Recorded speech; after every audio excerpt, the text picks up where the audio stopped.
Isa pang medalya para sa Pilipinas. Bronze medalist na rin si Filipino boxer Nesty Petesio sa 2024 Paris Olympics. Sa semifinals ng Women's 57 kg division, nakatapat ni Nesty ang pambato ng Poland. Nakuha ni Nesty ang round 1 pero sa kalaban napunta ang rounds 2 at 3. Sa dulo, panalo ang Poland via split decision. Dahil po dyan, opisyal nang may bronze medal si Nesty. Sa kabuuan, 4 na po ang medalya ng Pilipinas. Sa medal tally ng Olympics, ika-24 na ang Pilipinas. Kadikit natin ang Hong Kong. Mahigit 200 delegasyon o grupo ang naglalaban-laban sa Summer Games ngayong taon. Nagpapasalamat pa rin daw si Olympic bronze medalist Nesty Petesio kahit hindi siya umabot sa gold medal match ng Women's 57 kg division ng boxing. Balitang hatid ni JP Soriano.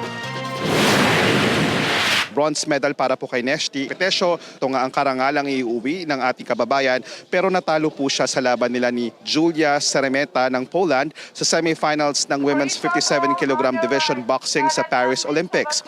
Talo man sa mga hurado, panalo naman si Nesty sa mata ng Association of Boxing Alliances in the Philippines o ABAP. Si Petesio raw ang tunay na lamang sa puntos kung sila ang tatanungin. Masakit man daw ang resulta ng laban para kay Petesio na isang Tokyo Olympics silver medalist. Dapat daw itong tanggapin at respetuhin. Gayunpaman, malinaw daw na nagbigay ng karangalan si Nesty sa ating bansa matapos makapagbigay nga ng bronze medal sa Olympics na ito. Sabi ni Nesty nang makausap natin, siya pinipigilan niyang maiyak pero nagpapasalamat daw siya sa Panginoon dahil iniligtas siya sa laban niya ngayon. Congratulations pa rin sa ating kababayan. Nagpapasalamat po ang mga Pilipino kay Nesty Petesio. At yan muna ang latest mula rito sa Paris, France at bilang bahagi ng Philippine Olympic Committee Media, JP Soriano, nag-uulat. Samantala, arestado sa Antipolo Rizal ang isang gwardyang nagdiwang ng kanyang kaarawan. Sa gitna raw kasi ng kasiyahan at kalasingan, nanutok na ang suspect ng baril sa mga kaanak niya. Balitang hatid ni EJ Gomez. Tanghaling tapat nitong linggo, nagvividyoke ang lalaking ito para ipagdiwang ang kanyang ika-51 kaarawan. Ang video na yan kuha ng kanyang pamangkin sa kanilang bahay sa Barangay Santa Cruz, Antipolo City. Pero ang kasiyahan nauwi raw sa sobrang kalasingan at panunutok ng baril ng kanyang tiyuhin. Nag-inuman kami, enjoy, videoke, ganun, kantahan. Nung lasing na siya, bigla niyang sinipa yung mesa. Pinauwi po namin kasi nabasag po yung alak eh. Bumalik pa raw ang kanyang tiyuhin para itanong ang tungkol sa umano'y nawawala niyang cellphone. Ang sagot po namin ng stepfather ko, wala yung cellphone, dala-dala niya. Umuwi siya uli, nung pagbalik niya, kinuha niya yung baril niya. Bit-bit daw ng kanyang tiyuhin na nagtatrabaho bilang isang security guard ang 38 caliber na revolver at tinutok sa kanyang mga kaanak na kasama sa pagse-celebrate ng kanyang birthday. Agad naman daw naagaw sa kanya ang baril. Parang dinipensan ko na kasi may narinig na akong parang pumitik na po buti na lang walang bala eh. Kasi lasing na po yun blanco na po siya eh. Kung may bala man sana yun, ang maunahan, ang mapupuran doon yung anak ko. Dito na raw siya dumulog sa barangay at nag-file ng formal complaint laban sa kanyang tiyuhin. Sa kanyang bahay, nadatnan ng mga tauhan ng Barangay Santa Cruz ang sospek na natutulog dahil umano sa sobrang kalasingan. Dito na siya sinundo, pinusasan at dinala sa police station. Talagang lasing na dahil gawa ng nagse-celebrate siya ng birthday niya. Umaga pa lang, lasing na itong ating suspect. Dinidinay niya talaga na hindi raw kanya yung baril. Sa video, kita pang hirap na sa pag-upo ang suspect. Depensa niya, hindi pa ako lasing. Naalala ko po. Ba't ko gagawin po yun? Nagsasaya po kami, di ba? Yan ang araw ng birthday ko. Laban lang kami sa kaso na hindi ako nanutok ng baril. giniit din niyang hindi sa kanya ang baril at na-frame up lang siya dahil sa inggit ng kanyang pamangkin. Hindi po, para saan naman po yung frame up na gagawin ko po sa kanya. Paano po ako mainggit ako nga po yung nagpasok po na maging security guard po siya. Sa custodial facility ng Police Community Precinct ng Antipolo City, nakadetene ang suspect. na nahaharap sa kasong frustrated homicide at paglabag sa Republic Act 10591 o Comprehensive Firearms and Ammunition Regulation Act. EJ Gomez, nagbabalita para sa GMA Integrated News. Lumakas bilang tropical storm ang binabantayang bagyo ng Pacific Ocean o sa Pacific Ocean. May international name po itong Maria. Huling namataan ng Pag-asa ang sentro ng bagyo, 2,230 kilometers east-northeast, extreme northern Luzon po yan. May taglay itong lakas ng hangin na umaabot sa 65 kilometers per hour. Nananatiling mababa ang tsansa ng nasabing bagyo na pumasok sa PAR. Sa halip, unti-unti nitong tutumbukin ang bansang Japan. Walang epekto sa lagay ng ating panahon ang bagyong Maria. Nag-dissipate naman o nalusaw na ang isang low pressure area na namataan malapit sa Batanes. Patuloy na magpapaulan sa northern at central Luzon ang hanging habagat. Local thunderstorms naman ang nagpapaulan at magpapaulan sa nalalabing bahagi ng bansa. Base po sa rainfall forecast ng Metro Weather, uulanin ang halos buong bansa kasama ang Metro Manila. Posible po ang heavy to intense rain sa maaaring magdulot ng baha o landslide. Nakataas po ngayon ang thunderstorm advisory sa ilang panig ng Metro Manila, Bulacan, Zambales at Bataan. Ayon sa Pag-asa, apektado rin ang Cavite, Tarlac, Pampanga, Nueva Ecija at Rizal. Tatagal ang thunderstorm advisory hanggang 11:55 ng umaga. Abiso po para sa mga customer ng Maynilad, magkakaroon ng 28 oras na water service interruption sa ilang lugar sa Quezon City at Valenzuela City. Nakaschedule yan simula alas 12 ng umaga sa Lunes, August 12, hanggang alas 4 ng umaga sa Martes, August 13. Para yan sa leak repair at maintenance activities sa North Sea Annex Pumping Station sa Quezon City. Pinapayuhang mag-ipon ng tubig ang nakatira sa 14 na barangay sa Quezon City at sa Ugong, Valenzuela. Pagkabalik daw ng supply ng tubig, hayaan mo nang dumaloy ang tubig sa gripo hanggang luminaw ang tubig. May plano raw ikonsulta si Pangulong Bongbong Marcos kay Olympic double gold medalist Carlos Yulo. Interest ko, dumami ang medalist kagaya niya. Anong kailangan gawin? We have to change the organization. How do we, kung it needs to be funded? Sabi ng Pangulo, sa tingin niya ay si Yulo ang best person para tanungin kung paano mapapabuti ang sports program sa Pilipinas.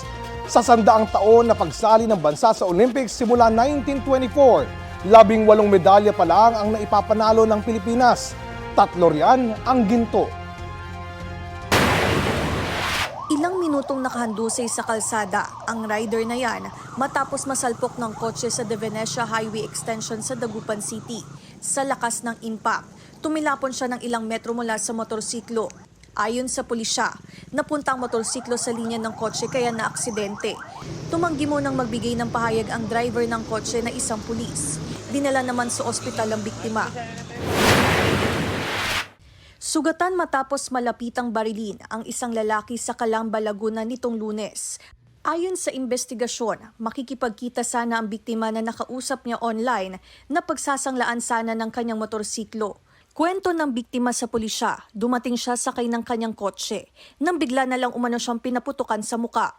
Siguro, ini-expect nung bibili sana is motor. But siguro nagtaka siya bakit kotse ang dala nitong magsasangla pagdating. Siguro nagalit itong propose na pagsasanglaan. Dahil may baril, pwede rin na ito ay agaw motor.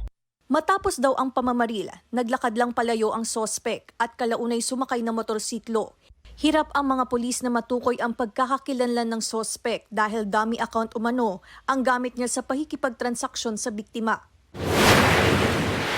Sa Virac, Catanduanes, sugatan ng isang lalaki matapos saksakin ng mismong tatay niya. Ayon sa pulisya, nag-away ang dalawa na nakainom bago ang krimen. Depensa ng sospek, nag-agawan sila ng kanyang anak ng kutsilyo at hindi raw niya alam na natamaan pala ang biktima. Ano man po yung pagkakakala ko sa anak ko, hindi po ako ng tawad, pero sana maisip niya po yung ginawa niya, bakit po nangyari yun. Kasi hindi naman po talaga mangyayari yun kung Hindi niya ako sinulungan doon sa taas. Nasa kustodiya na ng pulisya ang sospek habang nagpapagaling pa sa ospital ang biktima. Claire Lacanilaw Dungka ng Jimmy Regional TV, nagbabalita para sa Jimmy Integrated News. Iniimbestigahan ngayon ang umunay pananakit ng mga pulis sa isang inarestong lalaki dito sa Pangasinan. Sa video na nag-viral sa social media, makikita ang lalaking sugatan sa loob ng detention facility ng San Manuel Police Station. Ayon sa kapatid niya, linggo nang arestuhin ang lalaki dahil umano sa pagkakasangkot sa iligal na droga. Kinabukasan, nakita na lang nila ang lalaki na may mga sugat. Plano magdemanda ng mga kaanak ng lalaki laban sa mga nang-torture umano sa kanya. Depensa naman ng mga pulis, pumalag ang lalaki sa buy-bust operation kaya nasubsob at nasugatan. Lulong din daw ito sa iligal na droga. Nirelibo na sa pwesto ang hepe ng San Manuel Police at ang arresting officer para bigyang daan ang investigasyon.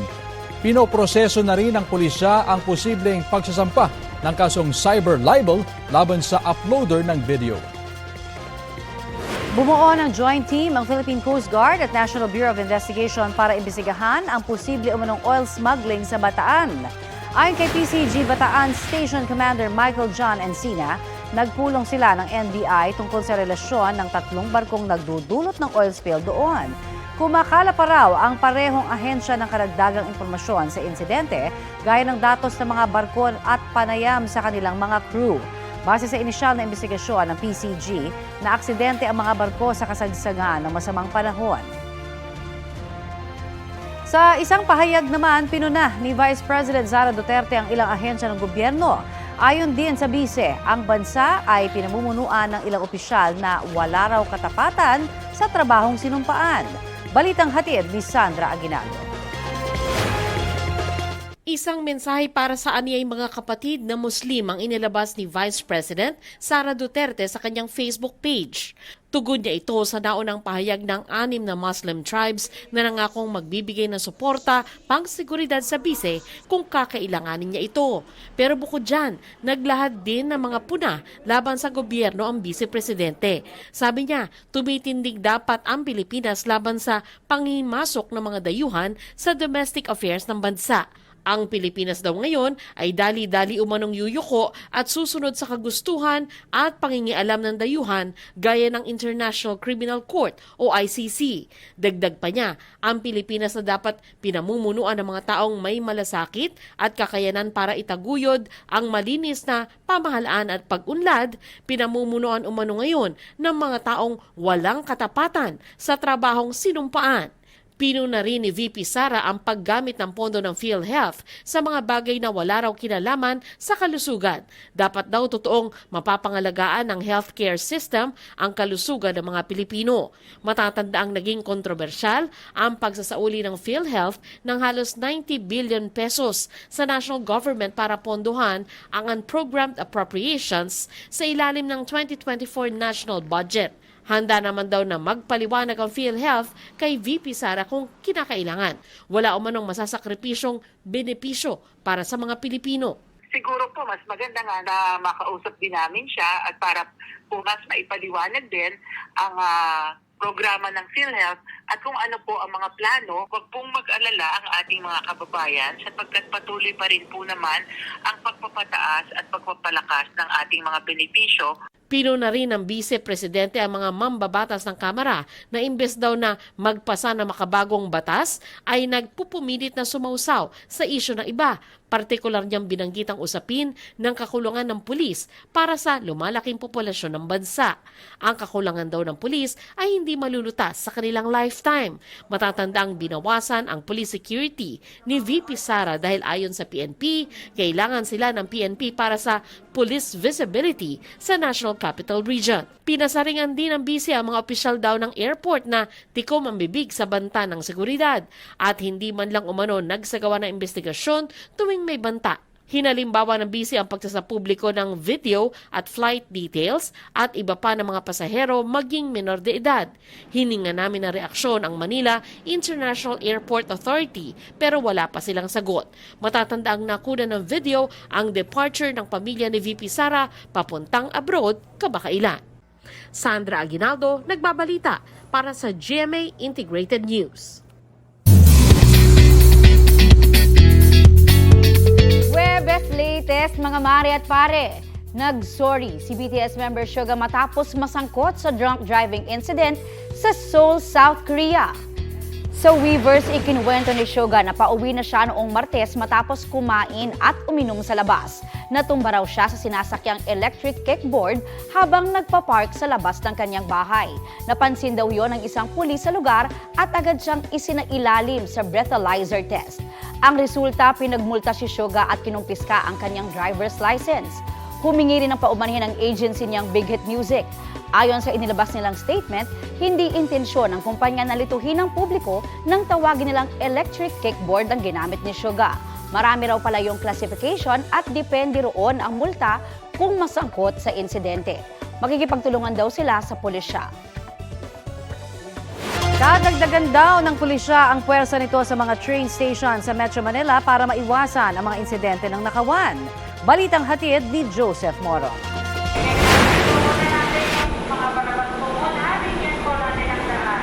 Regular na paalaala sa mga pasahero ng MRT at LRT ang ingatan ng gamit laban sa mga mapagsamantala. Noong 1 taon, lampas 50 ang krimen ang naitala sa mga train stations sa Metro Manila tulad ng MRT at LRT. Mula nitong Enero hanggang Hulyo naman, 26 na krimen ang naitala sa mga istasyon ng tren. Pero posibleng mas mataas pa pero hindi na naire-report sa pulis. Nakakatakot din magturo, no? Dahil baka, siyempre may pinapasahan sila eh. Baka pagturo mo, wala na sa kanila.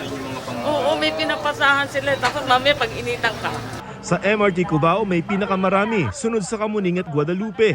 Nandito kasi yung opportunity mo eh. Tapos dito talaga ang convergence eh. Di ba? Kung maraming tao, maraming opportunity. Tiniyak ni Transport Assistant Secretary Georgette Aquino na ligtas ang mga tren. Base sa sarili nilang tala mula Enero hanggang Hulyo, 3 lamang daw sa bawat 1 milyong pasahero ng MRT ang nabiktima ng krimen. 2 naman sa bawat 1 milyong suki ng LRT1 at 1 sa bawat 1 milyong sumasakay ng LRT2. Ang seguridad seryoso raw na tinutugunan. Humingi na sila ng dagdag na pulis at security. Bagaman wala nakikitang pagtaas ng bilang ng krimen ang PNP sa mga train station, dodoblehin pa rin nila ang kanilang pwersa para makasiguro. Nag-inspeksyon ang hepe ng National Capital Region Police Office sa ilang istasyon ng LRT1 at MRT na madalas dagsain kung rush hour. Marami pong nalulutan ng cellphones at wallet. Pero 6 na piraso lang naman. We still consider that 6 na marami pa rin. Kasi ang ating target with the instruction of our regional director, dapat 0 crime rate. Dito may police assistance desk at mga pulis na nagmamanman sa platform. Pero hindi lamang ito ang dapat bantayan. Sa buong Metro Manila, meron lamang 1 pulis sa bawat 650 tao. Gusto sana ng NCRPO na gawin itong 1 sa bawat 300 katao. Yun nga lamang, kulang pa siya ng 7,000 pulis mula sa dating 28,000 na pwersa ng NCRPO nung panahon ng dating PNP chief. Last year, we have recruited 2,500. Sana makagraduate lahat yun at makatapos. Pandagdag sana ang 75 pulis na inilipat sa NCRPO mula sa security ni Vice President Sara Duterte. Pero 3 ang hindi nagbabalik duty pa, kabilang ang 1 AWOL o absence without leave pa. Inihahanda na ang reklamong administratibo laban sa kanya. Yung 2, leave at may sakit. Yung 1, yun ang I cannot account. Joseph Morong nagbabalita para sa GMA Integrated News. Update po tayo sa maulang panahon dito sa Metro Manila at ilang panig ng bansa. Kasabay po yan ng binabantayang bagyo sa Pacific Ocean. Kausapin po natin si Pag-asa Assistant Weather Services Chief Chris Perez. Magandang umaga po at welcome sa Balitang Hali, sir. Magandang umaga, Connie, at sa lahat po ng ating mga taga-subaybay. Ano pong direksyon ang tinatahak na ng binabantayang bagyo po sa Pacific Ocean? Sa ngayon, Connie, itong bagyo na may international name na Maria ay nasa labas ng ating area of responsibility. At kanina nga umaga, nasa laing 2,230 kilometers ang layo, east-northeast ng dulong hilagang Luzon. Kumikilos ito sa direksyong east-northeast sa bilis naman na 15 kilometers per hour. So, ibig sabihin nito, maliit ang tsansang pumasok sa ating PAR at kikilos ito, inaasahang kikilos patungo dito sa eastern seaboard ng Japan. Bagamat ganun yung inaasahan natin pagkilos, Connie, posible pa rin itong magkaroon na epekto sa habagat. Kaya may mga nararanasan tayong pag-ulan, hindi lamang dito sa Metro Manila, kundi sa mga ilang lalawigan nga sa kanlurang bahagi ng Luzon. So magiging malakas ho ba yung paghatak nito sa habagat at ito ho ba ay magpapaulan over the weekend? Kaya ngayon, Connie, hindi natin inaasahan, bagamat mag-influensya ito ng habagat, ay hindi naman katulad nung previous habagat episode na naranasan natin nung nakaraang bagyong Karina. No? Subalit, yun pa rin, meron pa rin tayong mga pinalalabas na thunderstorm advisory, maging aware pa rin yung mga kababayan natin, lalong-lalo na dito nga sa kanlurang bahagi ng ating bansa, itong Ilocos Region, Zambales at Bataan, Cordillera Administrative Region, at maging dito sa ilang bahagi nga ng Metro Manila, posible pa rin tayong makaranas ng mga pag-ulan. Kaya pinapayaw po natin ang lahat na mag-monitor sa mga possible thunderstorm advisory, weather advisory, at posibleng mga rainfall advisory na ipapalabas ng Pag-asa sa mga susunod na araw. Ang good news lang yung isa ho na LPA nag-dissipate o nalusaw na, hindi ho ba? Ito ho ba ay may mga nakikita pa kayo ibang cloud clusters na namamataan po na posible pa rin maging LPA sa paligid? Tama, Connie, itong nasa may bandang dulong Hilagang Luzon na low pressure na minomonitor natin ay nalusaw na nga, no? Pero we're not ruling out the possibility. Bagamat maninipis yung kaulapan doon, ay posible pa rin tayong, we're not ruling out the possibility na baka may mamupang low pressure doon. Dahil makikita natin yung mga ulap na halos nakadugtong doon sa bagyo, pwede magkaroon ng mga independent circulation sa labas sa bagyo na maka-apekto pa rin sa ating bansa, lalo-lalo na dito sa kanlurang bahagi. Okay, yung pong posibilidad na again, paalala lamang na magiging maulan sa mga susunod po na oras o araw pa, hanggang kailan ba natin yan mararanasan? Well, dito sa Metro Manila, Connie, asahan ng mga kababayan natin yung mga pasulput-sulput ng pag-ulan anytime during the day or maging sa gabi. Kaya sa mga kababayan po natin, yung mga pumapasok ng kanilang trabaho or may mga outdoor activities, sa mga estudyante na pupunta sa kanilang eskwelahan, ay pinapayang pa rin natin na magdala ng payong para proteksyon sa mga biglang pag-ulan. At yun nga, continuous monitoring po sa mga possible thunderstorm, rainfall advisories na ipapalabas ng Pag-asa hinggil sa lagay na ating panahon sa mga susunod na araw. Alright, maraming salamat po sa inyo, Mr. Chris Perez ng Pag-asa. Heto na ang mabibilis na balita. Arestado ang isang lalaki sa Navotas dahil sa pagbebenta umano ng illegal na droga. Nahuli ang suspect sa bypass operation sa barangay NBBS, Dagat-Dagatan. Nakuha sa kanya ang mahigit 4.5 kilo ng marijuana na may halagang mahigit 250,000 piso. Ayon sa pulisya, baguhan pa lang ang suspect sa pagbebenta ng marijuana sa Kamanava area. Inaalam pa kung sino ang source niya. Hindi nagbigay ng pahayag ang suspect na nahaharap sa reklamong paglabag sa Comprehensive Dangerous Drugs Act. Na-recover ng isang mangingisda ang isang bloke ng shabu sa bahagi ng dagat sa Abulog at Balesteros sa Cagayan. Agad niyang binigay sa mga otoridad. Kinumpirma ng mga otoridad na shabu nga ito na mahigit 900 gramo at may halagang nasa 6.4 million pesos. Kapareho raw nito ng packaging ang mga nauna ng na-recover na parcel ng illegal na droga sa dagat ng Ilocos Norte at Ilocos Sur. Nagsagawa ng combat patrol ang China sa Bajo de Masinloc o Panatag Shoal na nasa loob ng Exclusive Economic Zone ng Pilipinas. Nakita rin ang China Coast Guard na bumuntot sa barko ng BFAR mula po Escoda Shoal hanggang Recto Bank na nasa EEZ rin ng ating bansa. Balitang hatid ni Rafi Tima. Mula Escoda Shoal hanggang sa Lawak at Patag Islands, hanggang sa Aroco Reef at sa Recto Bank kung saan namigay ng krudo ang BFAR sa mga mangingisdang Pinoy, sinundan ng China Coast Guard 21551 ang BRP Dato pagbuhaya ng BFAR. Lumapit pa ng ilang daang metro ang CCG vessel sa barko ng Pilipinas para malapit ang kunan ng video at litrato ang barko ng Pilipinas. Hanggang sa pag-alis ng barko ng BFAR, sumunod pa rin ang CCG ship kahit pabalik na ito sa direksyon ng Bataan kung saan ito nakabase. Magdamag binututan ang BRP Dato pagbuhaya, kaya nag-issue na ng radio challenge sa dayuhang barko. In accordance with the international and Philippine national laws, you are within the Philippine EEZ and Philippine mainland. You are conducting illegal activity under Philippine laws. Lahat ng mga nabanggit na lugar nasa Exclusive Economic Zone ng Pilipinas. Maliit man itong Patag, isa sa pinakamaliit na isla na inuukupan ng Pilipinas dito sa West Philippine Sea, mahalaga daw ang mga ganitong istruktura sa paggigate ng bansa na ang bahaging ito ng karagatang malapit sa Palawan ay bahagi ng teritoryo ng Pilipinas. Ayon naman sa Southern Theater Command ng People's Liberation Army ng China, nag-organisa sila ng combat patrol sa dagat at himpapawid ng Scarborough o Panatag Shoal na nasa loob din ng EEZ ng Pilipinas. susubukan daw ang kakayahan ng mga tropa ng China sa reconnaissance, rapid deployment at joint strikes. Binabantayan din daw ng China ang lahat ng foreign military activity na gagawa ng gulo o tensyon sa rehiyon. Walang tinukoy na bansa ang China. Ayon naman sa Armed Forces of the Philippines, walang indikasyon ng Chinese military activity sa Panatag Shoal batay sa mga inisyal na ulat, maliban sa iligal nilang pagkakahimpilang Chinese Maritime Militia. Ang pinakahuli raw na namonitor na pagsasanay ng mga tropa ng China nangyari sa labas ng EEZ ng Pilipinas mula July 31 hanggang August 2. Pero kinumpirma ng AFP na 3 Chinese Navy vessel ang pumuntot sa ginaganap na multilateral maritime cooperative activity ng Pilipinas, Australia, Canada at Amerika. Rafi Tima nagbabalita para sa GMA Integrated News. Cancelled ang 3-day show ng The Eras Tour ni pop superstar Taylor Swift sa Vienna, Austria. Yan ay matapos makumpirma ng Austrian government na may planong pag-atake sa Ernst Happel Stadium.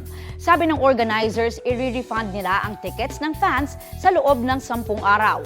2 lalaking hinihinalang nagpaplano ng pag-atake sa concerts ang nasa kustudiya na ng Austrian police. Wala pang pahayag si Taylor tungkol sa cancellation ng kanyang show sa Vienna.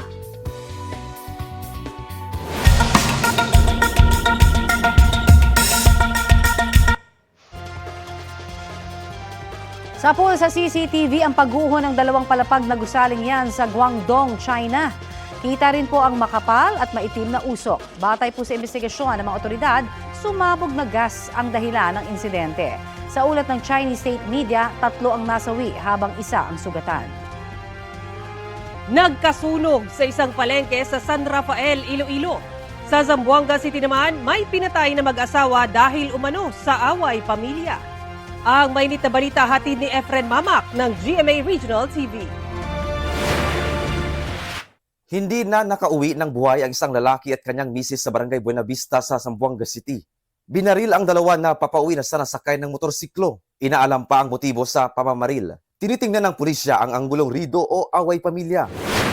Sa Talisay City, Cebu, sugatan sa kanang paa ang isang babae matapos mabundol ng motorsiklo kahapon. Ayon sa mga otoridad, tumatawid ang biktima sa Cebu South Coastal Road ng mabundol. Sugatan din ang driver ng motorsiklong nakabangga sa kanya.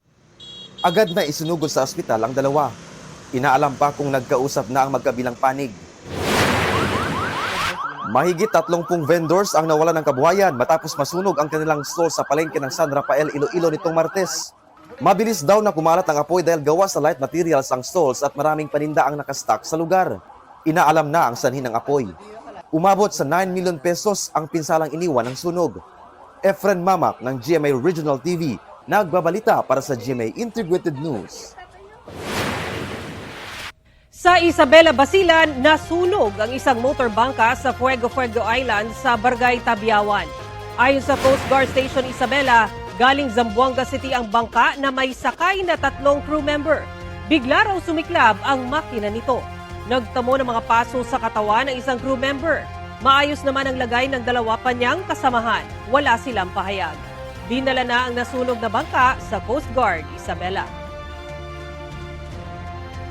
Naglabas ng sama ng loob si Nino Mulak nang humarap sa pagdinig ng Senado kaugnay po sa reklamo ng kanyang anak na si Sandro. Pinasusupinan na ng Senado at ng NBI ang 2 inireklamo. Balitang hatid ni Mav Gonzalez. Hindi napigilang maiyak ng aktor na si Nino Mulak sa pagdinig ng Senado sa mga alegasyon ng sexual harassment sa entertainment industry. Masama ang loob niya sa 2 nang abuso umano sa anak na si Sandro Mulak. Kaya talaga ako nasaktan nung kinuwento niya sa akin yung nangyari. Kasi para makita mo yung anak mo na nanginginig at hindi niya halos mahawakan yung telepono niya. Nung kinakwento niya sa akin, yung ginawa sa kanya, kahit sino naman sigurong ama or magulang, ganito rin ang mararamdaman. Naglabas din siya ng hinanakit sa 2 inirereklamo ng kanyang anak na sina Jojo Nodes at Richard Cruz. Ang masakit pa raw, si Nones, nakatrabaho niya sa ilang proyekto. Siya po yung head writer namin at sobrang galang ko sa kanya, sobrang respeto ko sa kanya. Kaya hindi ko talaga matanggap na nagawa niya sa anak ko.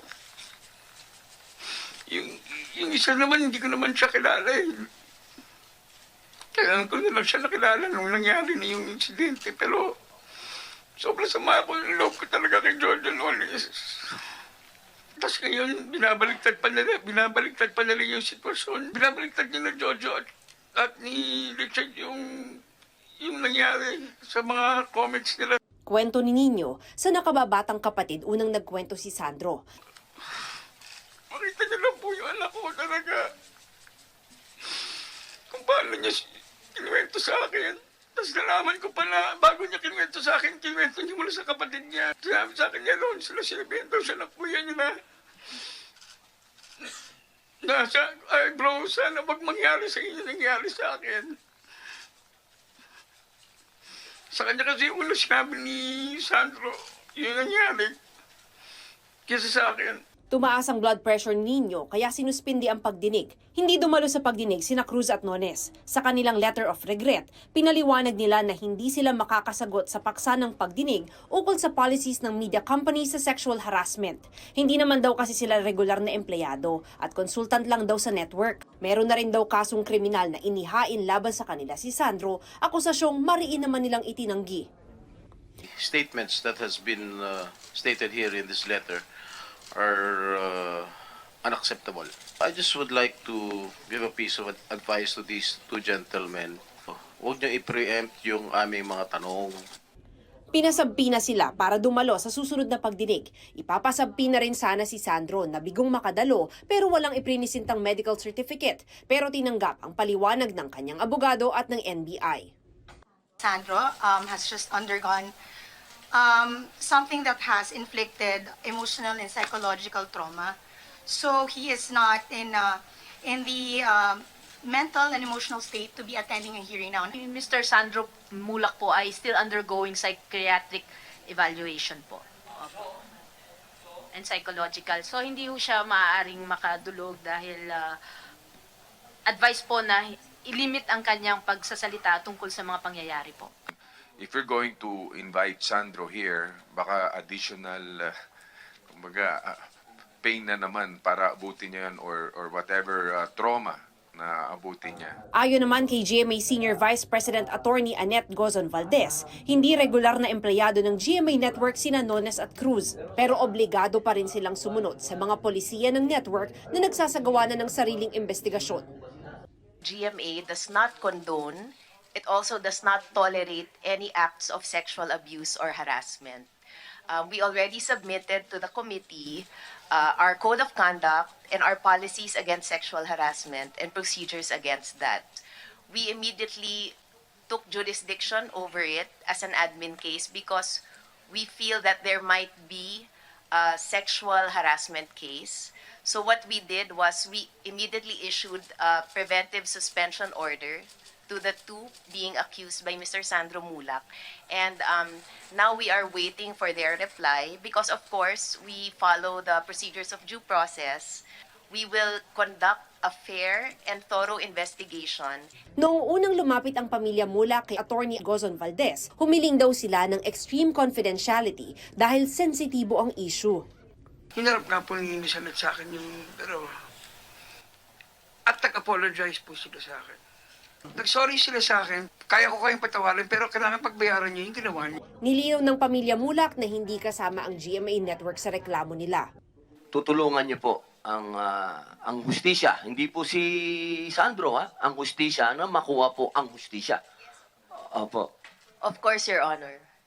Ayon sa NBI, sinampina na rin nila ang dalawang inirereklamo. Inimbitahan din sa pagdinig ang iba pang media network, kabilang ang ABS-CBN, TV5 at IBC13, pati mga talent agency. Siniguro nilang meron din silang mga polisiya sa mga kaso ng sexual harassment. Mav Gonzalez, nagbabalita para sa GMA Integrated News. Samantala, natapos na ang 2024 Paris Olympic journey ni Pinoy weightlifter John Siniza sa men's 61 kg division. Sa tatlong attempt kasi, bigo siyang mabuhat ang 125 kg sa snatch. Nakakuha siya ng did not finish o DNF na resulta. Pag-amin ng first-time Olympian, hindi kaba kundi ang injury sa balikat ang nakaapekto sa kanyang performance. Sasailalim daw siya sa therapy para diyan.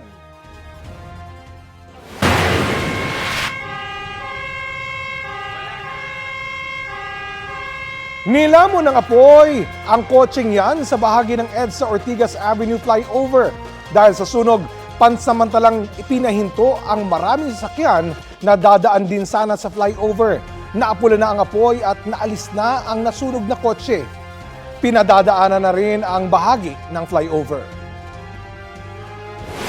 Samantala, planong magsagawa ng pole vaulting tournament ni World No. 2 pole vaulter EJ Obiana sa Pilipinas. Balak daw niya itong gawin sa Setyembre.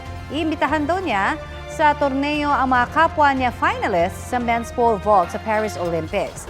Inanunsyo niya yan sa isang online press conference kahapon kung saan di niya sinagot ang mga tanong kaugnay sa susunod na Olympics sa Los Angeles, California. Wala pa raw siyang desisyon dahil plano muna niyang tapusin ang natitira niyang mga kompetisyon ngayong taon. Bibigyan din daw muna niya ng prioridad ang kanyang kalusugan na anya'y matagal na niyang isinantabi. It's going to be another 4 painstaking years that I need to focus everything and live this life. And yeah, it takes a little bit of thinking to understand that. And I think I need to give myself time. And so the decision is pretty big.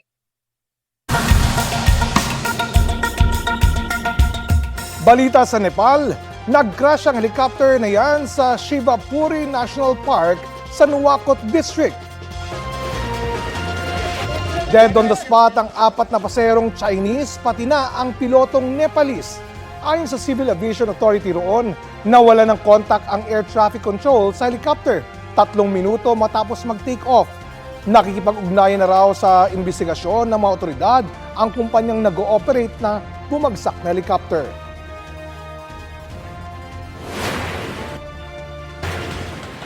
Nilamon ng apoy ang magkakatabing tindahan na yan sa barangay Santa Catalina, Pagbilao, Quezon.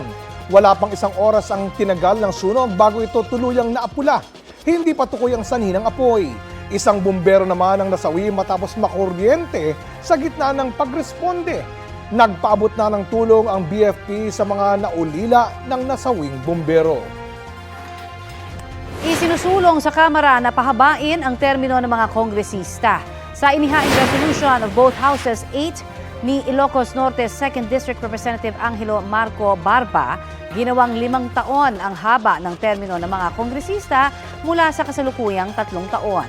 Papayagan ding magsilbi ang mga kongresista sa 2 magkasunod na termino o 10 taon. Sa ngayon, hanggang 9 na taon o 3 magkakasunod na termino ang pinapayagan.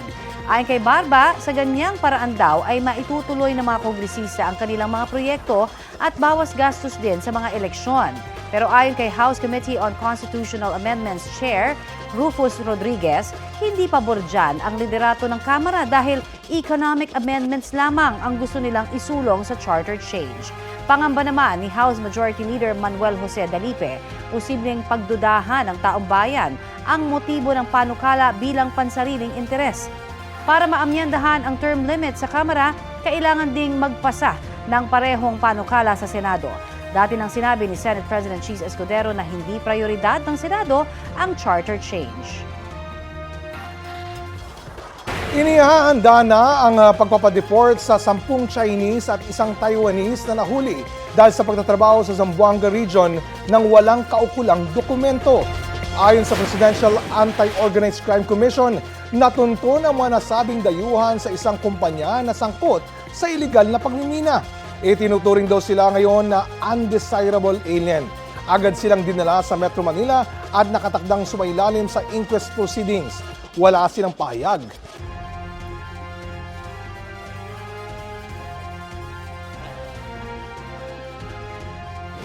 Bago pa man makauwi sa Pilipinas, may nakahanda ng pagkilala ang Kamara para kay 2-time Olympic gold medalist Carlos Yulo.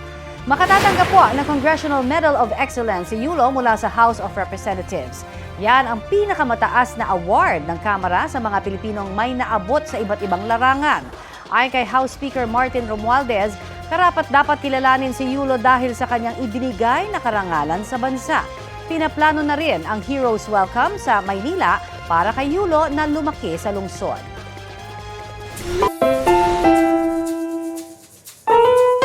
Ready na?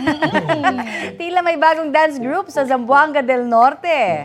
Isang teacher at ang dalawang dati niyang estudyante. Ay, panoorin nga natin ang pasample nila tapos gayahin natin. Ayan o. Meet the trio na hindi papakabog basta naka-on na ang tugtog. Yan po si Teacher Mary Grace Lubrido at ang former students niyang sina Ryan Silva at Jeff Espelieta.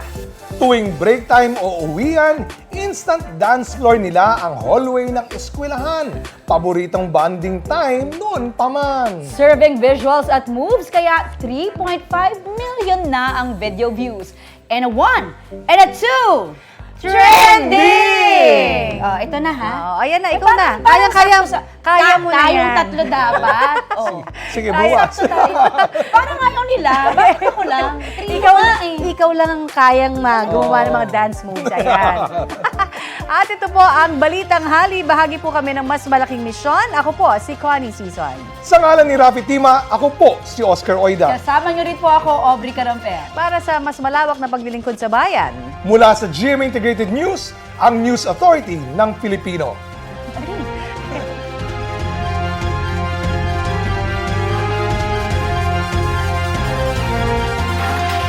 Kapuso, para sa mga maiinit na balita, mag-subscribe sa GMA Integrated News sa YouTube. Sa mga kapuso naman abroad, subaybayan nyo kami sa GMA Pinoy TV at sa www.gmanews.tv.